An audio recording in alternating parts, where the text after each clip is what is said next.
Hello everyone, welcome back to my channel. सबसे पहले तो सब लोगों को हैप्पी दिवाली। आज 4 नवंबर है और आज दिवाली का दिन है। और दूसरा, आज के दिन मैंने प्लान बनाया है शंकर भगवान की नगरी में जाने का, मतलब केदारनाथ। जो कि एक मतलब मैं बोलूँ तो मेरा एक वन ऑफ माय ड्रीम्स है कि एक बार जाना है केदारनाथ, और वो भी बाइक पे जाना है। एक्चुअली मेरा प्लान वहाँ भी था जाने का जून और जुलाई में, लद्दाख का, बट किसी रीज़न से वो कैंसिल हो गया था। और ये वाला भी मेरा कैंसिल ही हो रहा था रैंडमली। कल मैंने डिसाइड करा चलो चलते हैं यार, इस बार बहुत बहुत साल टप गए हैं। तो अभी सुबह के 5:30 बज गए हैं। मैं अपनी जर्नी यहाँ गुड़गांव से स्टार्ट करूँगा और केदारनाथ लगभग यहाँ से सोनप्रयाग मुझे जाना होगा और गौरीकुंड से उसकी पैदल यात्रा स्टार्ट होती है। तो सोनप्रयाग यहाँ से लगभग 475 किलोमीटर है। और मेरा प्लान अभी का ये है कि मैं इसको 1 डे के अंदर ही कवर करना चाहता हूँ। मैं कहीं स्टे नहीं करना चाहता बीच में। और हाई ऑन रिस्क पे चल रहा है इस टाइम पे, क्योंकि कल मैंने एक छोटी सी राइड की थी अराउंड 250 किलोमीटर के, और बाइक बहुत बुरी तरह से फेल हो गया था और मुझे उस राइड में अराउंड 6 to 7 आवर्स लग गए थे। बाइक ख़राब हो गया था, बहुत दिक्कत हुई थी। तो बाइक के अंदर बहुत मेजर फॉल्ट हो रखा है, बट फिर भी एक रिस्क ले रहा हूँ। और दूसरा रिस्क ये है कि क्योंकि 6 तारीख को बंद होने वाला, रात 4 को मैं अपनी जर्नी स्टार्ट कर रहा हूँ, तो मेरे पास सिर्फ एक दिन है। अगर मैं कल मुझे किसी भी हाल में अपनी पैदल यात्रा स्टार्ट करनी होगी, जो कि 5 तारीख को सुबह या 10-11 बजे तक जब भी, और शाम को मतलब मुझे 5 तारीख को वहाँ केदारनाथ पहुँचना होगा, अदरवाइज़ ट्रिप सारा ख़राब हो जाएगा। और दूसरा 5 तारीख को हमारे देश के ऑनरेबल प्राइम मिनिस्टर जी भी वहाँ आएंगे, तो मुझे लगता है कि सिक्योरिटी बहुत ज़्यादा होगी कि पता नहीं यहाँ पब्लिक को जाने दिया जा रहा है या नहीं दिया जा रहा। और तीसरा, मेरे पास इस टाइम मैंने जैसे पहले बोला कि एकदम प्लान बना कि इस बार चलते हैं, बहुत हो गया। मेरे पास ना ही यूके का ई पास है, मतलब उत्तराखंड का, यूके वो वाला यूके नहीं है, और ना ही मेरे पास RT-PCR की रिपोर्ट है। तो मुझे इस चीज़ की भी बहुत दिक्कत आ सकती है। तो चलो ठीक है, बस अब निकलने की तैयारी है। यहाँ से गुड़गांव से निकल रहा हूँ और वह दिल्ली और गाज़ियाबाद से ही ऋषिकेश, फिर श्रीनगर, और श्रीनगर उत्तराखंड वाला, फिर उसके बाद सोनप्रयाग। तो मैंने अभी बाइक पे सारा सामान लोड कर लिया है, बस अब यहाँ से मैं निकल रहा हूँ गुड़गांव से। ये मैं अपनी सोसाइटी से बाहर निकल रहा हूँ। अभी अंधेरा होगा तो शायद पता नहीं कैमरा में कुछ दिख रहा होगा या नहीं दिख रहा होगा। और ठंड भी आज बहुत है, मतलब ऐसा लग रहा है कि आज से स्टार्ट हो गया सुबह। धुंध दिख रही है मुझे अपनी यहाँ से स्पीड अच्छी खासी रखनी होगी, और उम्मीद करता हूँ कि जैसे ही दिन निकलेगा शायद मुझे धुंध ना दिखे। अगर धुंध हुई तो बहुत ज़्यादा प्रॉब्लम होएगी, मुझको लग रहा है कि मैं पहुँच ही नहीं पाऊँगा ऐसे तो। और जब तक ग्राउंड एरियाज़ रहेंगे तो मैं अपनी स्पीड भी बहुत अच्छी रखने वाला हूँ, क्योंकि थोड़ा सा डिफ़िकल्ट है कि मैं 1 डे के अंदर, मेरा टारगेट है कि मैं 450 किलोमीटर कवर करना चाहता हूँ, जिसमें से आई थिंक 200-250 तो पहाड़ों का ही होगा, वो और भी ज़्यादा डिफ़िकल्ट है।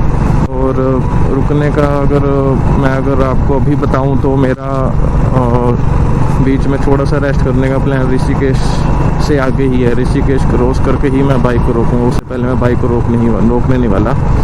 बस हाँ, बस वही पेट्रोल अगर कुछ लगा तो उसी के लिए रुकूँगा, अदरवाइज़ कुछ भी नहीं रुक रहा। मैं वहीं खाना पीना करूँगा जो करूँगा सुबह का। बाकी मुझे इतनी ठंड एक्सपेक्ट नहीं थी कि आज गुड़गांव में भी इतनी ठंड हो जाएगी।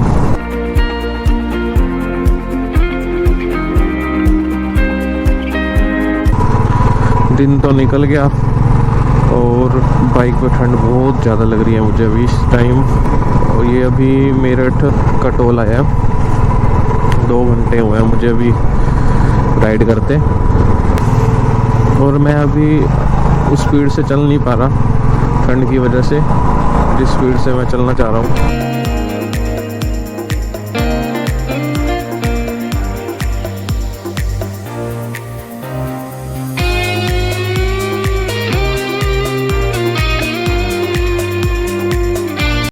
ये आज का पहला बोर्ड केदारनाथ का, जय भोलेनाथ की। 312 किलोमीटर दिखा रहे हैं यहाँ से केदारनाथ।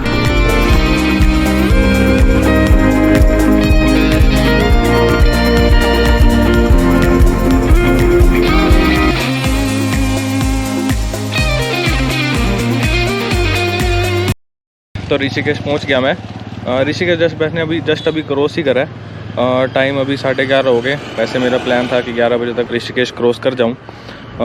अभी यहाँ पे मैंने थोड़ा खाना पीना भी करा है क्योंकि सुबह से कुछ खाया नहीं था। और रास्ते में कोई RT-PCR रिपोर्ट मेरे से तो मांगी नहीं, बट है ऐसा रूल कि बिना उसके एंट्री हो नहीं सकती। या फिर आपने वैक्सीनेशन करवा रखी हो। मेरी एक ही वैक्सीनेशन हो रखी है अभी तक। और यहाँ पे मैं आपको व्यू दिखाता हूँ। इधर साइड में राफ्टिंग हो रही है, बट मैंने तो नहीं करनी है। मैं दिखाता हूँ, शायद यहाँ से दिख रहा हो।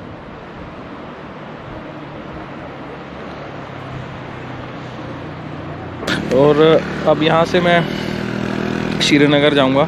श्रीनगर अराउंड 100 किलोमीटर होगा। और अब पहाड़ी रास्ता शुरू हो गया, तो बहुत अच्छा खासा टाइम लगने वाला है मेरे को। तो ठीक है, अब यहाँ से निकलता हूँ और अब थोड़ा सा पहाड़ों का रास्ता एंजॉय करते हैं।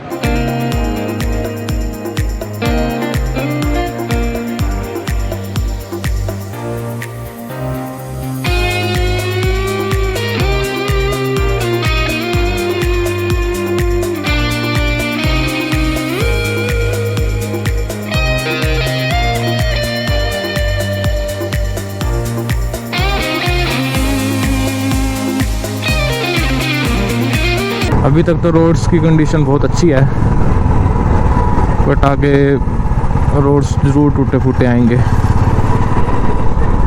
ओ भाई, क्या हो गया इसको?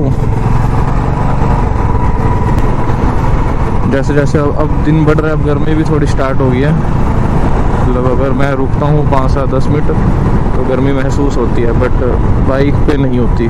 और जब तक रोड अच्छे हैं तो मेरे को अपनी थोड़ी सी स्पीड भी तेज़ रखनी पड़ेगी, तभी मैं शायद पहुंच पाऊंगा। मैं अभी पहुंच चुका हूं देवप्रयाग, जहां पे अलकनंदा और भागीरथी नदी का संगम होता है। मैं आपको दिखाता हूं। वो जो राइट से आ रही है वो है अलकनंदा, और वो जो उधर से आ रही है वो है भागीरथी, और ये यहाँ से जो जा रही है ये है गंगा। बहुत ही बढ़िया व्यू है यहाँ पे। और यहाँ पे मैं अब आपको ना ड्रोन उड़ा के दिखाता हूँ और देखते हैं कैसा व्यू आता है ऊपर से।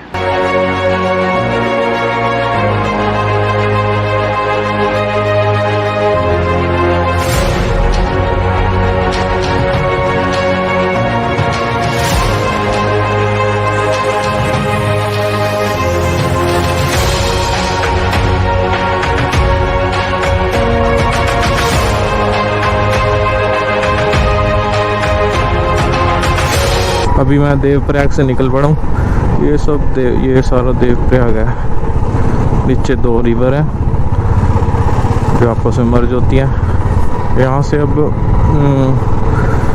सोनप्रयाग 140 किलोमीटर है, और टाइम अभी 2 बज चुके हैं। तो अगर मैं 4 घंटे भी लगाऊँ 140 किलोमीटर के, तो 6 बजे तक मैं पहुँच सकता हूँ। तो भाई अभी तो रोड बहुत ख़राब है, स्ट्रिक्ट।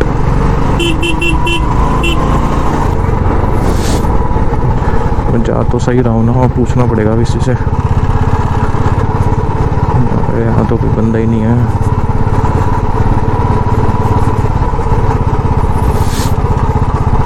ये नीचे भागीरथी रिवर होगी, क्योंकि अलकनंदा तो उस तरफ से आ रही थी, ये भागीरथी होगी। भाई अगर ये रोड रहा इस हिसाब से तो 5 घंटे लग जाएंगे।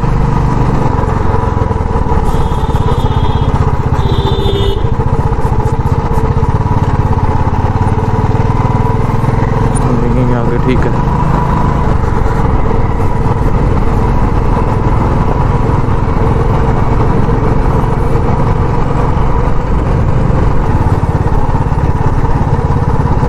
श्रीनगर 33, रुद्रप्रयाग 62।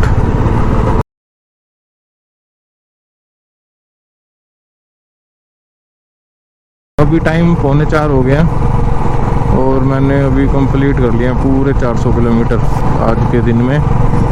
और अभी भी 70 किलोमीटर है सोनप्रयाग, क्योंकि मेरा प्लान सोनप्रयाग रुकने का है। और अभी मैं रुद्रप्रयाग पहुंच गया हूँ। और रुद्रप्रयाग में शायद मुझे 20 से 25 मिनट लगेंगे, क्योंकि मैं यहाँ पे एक संगम है, कौन सी रिवर है वो, एक मंदाकिनी और एक शायद अलकनंदा, बाकी मुझे भी अच्छे से याद नहीं है। जाके ही पता लगेगा वहाँ पे। तो मैंने अभी यहाँ पे एक लोकल से पूछा तो मैप तो यहाँ पे दिखा रहे कि यहाँ से कोई बाहर से रास्ता है, बट उसने बोला कि आपको अंदर जाना पड़ेगा तब आपको संगम दिखेगा। तो फिर मैं थोड़ा पूछ के ही जाऊँगा किसी से, वहाँ पे 15-20 मिनट स्पेंड करके फिर आगे सोनप्रयाग के लिए निकलूँगा। मुझे लग रहा है कि अभी अगर मैं वहाँ से 4:15 बजे तक भी निकलता हूँ, 4, 4:15 या 4:20 तक, तो 60-65 किलोमीटर भी लगेंगे 2 घंटे, तो 6:30 बजे तक ही पहुँच पाऊँगा। और 6 बजे के करीब तो अंधेरा भी हो जाता है। बाकी देखता हूँ, अगर ज़्यादा कुछ दिक्कत आई तो सोनप्रयाग से थोड़ा सा पहले स्टे कर लूँगा, अदरवाइज़ सोनप्रयाग में ही स्टे करना है। यहाँ पे अब ये जो रास्ता दिखा रहा है, आई थिंक ये जो यहाँ से लेफ़्ट दिखा रहा है, इसका मतलब, और उन्होंने बोला था कि आपको शहर के अंदर जाना पड़ेगा। तो मैं पूछता हूँ किसी से यहाँ पे। और आज दिवाली के चक्कर में कोई भी टूरिस्ट दिख ही नहीं रहा, ना लोकल लोग दिख रहे, बहुत दिक्कत हो रही थी। अब जैसे अगर यहाँ देखें तो केदारनाथ 80, गुप्तकाशी 48, अपने को वैसे तो यहाँ जाना है, बट फिर भी एक बार पूछ लेते हैं। तो अभी मैंने एक लोकल से पूछा है, तो उन्होंने बोला कि आप नीचे चले जाओ, बाइक थोड़ा सा नीचे और चला जाएगा। तो मैं बाइक और नीचे लेके जा रहा हूँ थोड़ा सा, पुल तक उन्होंने बोला कि चला जाएगा।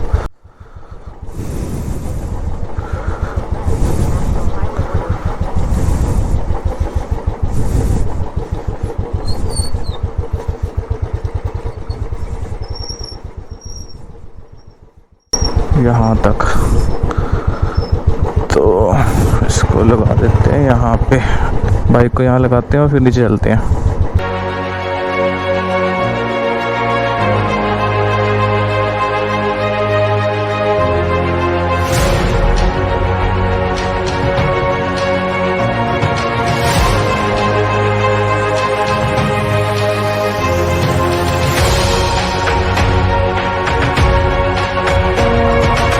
मैं रुद्रप्रयाग से निकल रहा हूँ, बहुत लेट हो गया, 5 बज गए।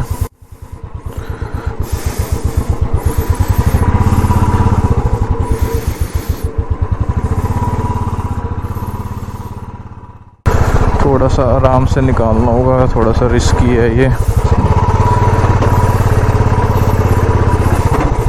अब आ गया ऊपर, अब चलते हैं सीधा सोनप्रयाग। टाइम हो गया 5 और किलोमीटर अभी भी 60, तो मतलब अंधेरा हो जाएगा, ये तो कंफर्म है। ज़्यादा टाइम लग गया यहाँ पे, 1 घंटा वेस्ट हो गया।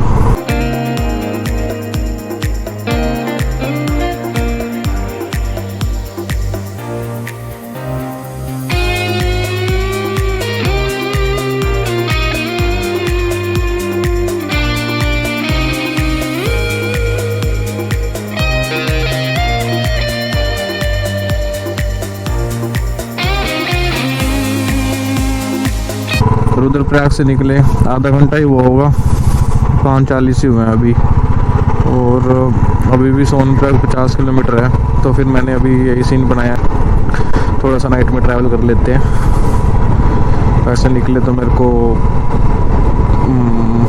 आई थिंक 12 घंटे होने वाले हैं, 6:06 निकला था, पूरे 12 घंटे होने वाले हैं। और पिछवाड़े की बैंड बज गई है, लातों की अलग बज गई है। अब कल सुबह मेरा बाइक राइड करने का मन नहीं है, तो फिर मैंने अब यही सोचा, धीरे धीरे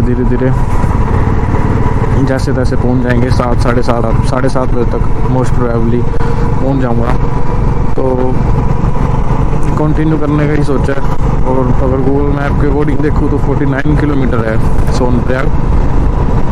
अरे यार, पहाड़ दिखने लगे सामने, बर्फ़ दिख रही है, तो लगेगा 1.5 घंटा तो भाई आराम से, ज़्यादा भी लग सकता है क्योंकि रात भी होगी। और मैं 7:30 पौने 8 बजे तक पहुंच जाता हूँ तो ईज़िली होटल मिल जाएगा, कोई इशू नहीं आएगा। ठंड इतनी ज़्यादा हो गई है, उंगलियां सुकड़ गई हैं, इवन पैरों की भी उंगलियां सुकड़ गई हैं, बाइक चल नहीं रहा बिल्कुल भी। इतनी ज़्यादा ठंड लग रही है बाइक पे। और रोड की हालत बहुत ख़राब थी, रास्ते में बहुत ज़्यादा। अभी आराम से भैया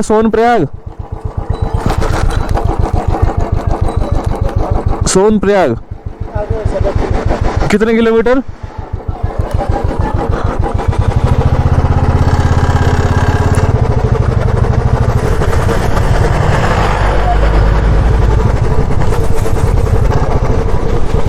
यार बहुत ख़राब रोड है।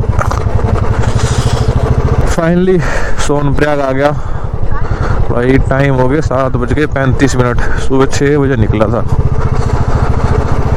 13.5 घंटे हो गए।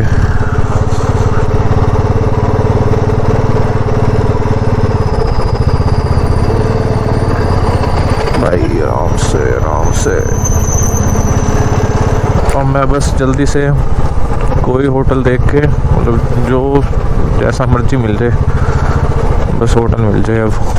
तो अभी रूम में बैठा हूँ, रूम मिल गया था, कोई दिक्कत नहीं हुई, रूम ढूंढने में इजीली मिल गया था। बस सिंपल सा कमरा लिया क्योंकि मेरे को तो बस सामान रखने से मतलब बस आज सोना है। फिर कल मुझे ट्रैक करना है और कल का स्टे मेरा ऊपर केदारनाथ ही होगा। और ट्रैक का मैंने अभी एक लोकल से पूछा है तो उन्होंने गाइड किया है कि आप सुबह 5 बजे तक निकल जाओ ताकि कोई दिक्कत ना हो। और कल है भी लास्ट दिन, उसके बाद परसों सुबह 8 साढ़े 8 बजे करीब केदारनाथ के कपाट वैसे ही बंद हो जाने हैं। यहाँ पर ठंड भी बहुत ज़्यादा है, अभी टेम्परेचर शायद 7-8 डिग्री है। और आज आने में इतना टाइम लग गया, 13-14 घंटे की राइड हो गई है, बहुत ज़्यादा थक भी गया हूँ मैं। आज ठंड भी इतनी लग रही थी बाइक में, बट फिर भी अभी एनर्जी है अच्छी खासी, तो कल बढ़िया ट्रैक करेंगे, कोई दिक्कत नहीं आएगी। और आज दिवाली भी है जैसा पता है, तो मैंने अपने साथ एक कैंडल कैरी की थी, तो मैंने उसको अपनी बालकनी में जलाया था। मैं वो दिखाता हूँ कैंडल।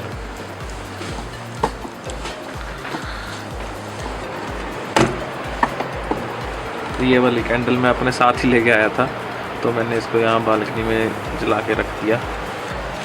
ठीक है, फिर अब बस सोता हूँ और आज के व्लॉग को यहीं ख़त्म करता हूँ। Bye bye and thank you.